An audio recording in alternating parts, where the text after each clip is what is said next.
السلام عليكم احلى ناس واحلى متابعين. النهارده جايبالك مكون سحري للقضاء على الدبان اللي مزهقنا وقرفنا في عيشتنا.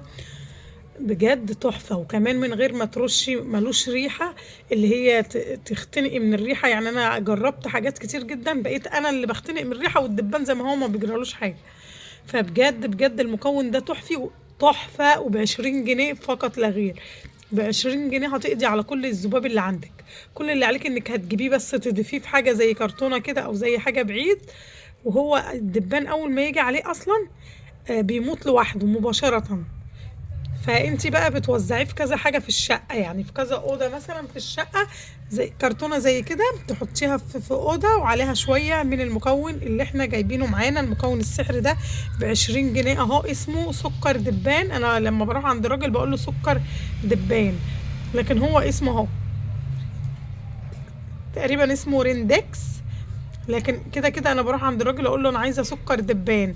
فالمكون ده جميل جدا جدا، بيقضي على الدبان بسرعه البرق.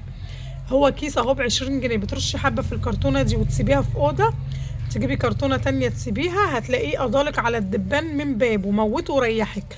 لكن هتجيبي مبيدات او اي حاجه بتاعت رش، احنا اللي بنختنق مش هما اللي بيختنقوا.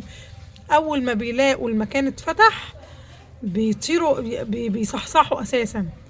فالمكون ده بقى رشيه عادي، بس تحطي الكرتونه زي دي كده في حته عاليه عشان برضو لو عندك اطفال صغيره ولا حاجه ما يجوش ناحيتها. على ظهر النيش، على ظهر الدولاب، على ظهر المطبخ لو انت في المطبخ متضايقه منهم، على ظهر التلاجة. كرتونه زي دي وفي قلبها شويه سكر دبان اهو من ده كده، ترشيه كده اهو رشه كده.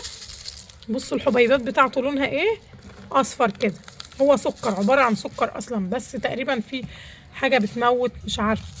فبترشي كده والدبان بيجي عليه بيموت مباشرة. فجربوها بجد، المكون ده سحري وبكام، وب20 جنيه اهو.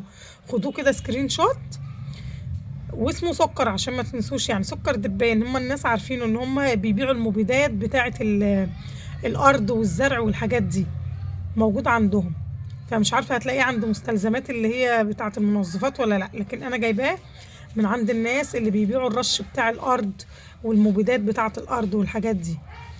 فجربوه هيعجبكم قوي قوي. بجد تحفة في منتهى الجمال، هيقضيلك على الدبان كله اللي موجود في الشقة. جربي. بصي اساسا هو بيجذب الدبان اللي بيجي وبيموت مكانه زي ما هو، ما بيرجعش تاني، ما بيتحركش. فجربيه هيعجبك قوي. وما تنسوش بقى اللايك والشير يا حلوين. ويا رب بقى الفيديو بتاع النهارده يكون عجبكم. سلام عليكم.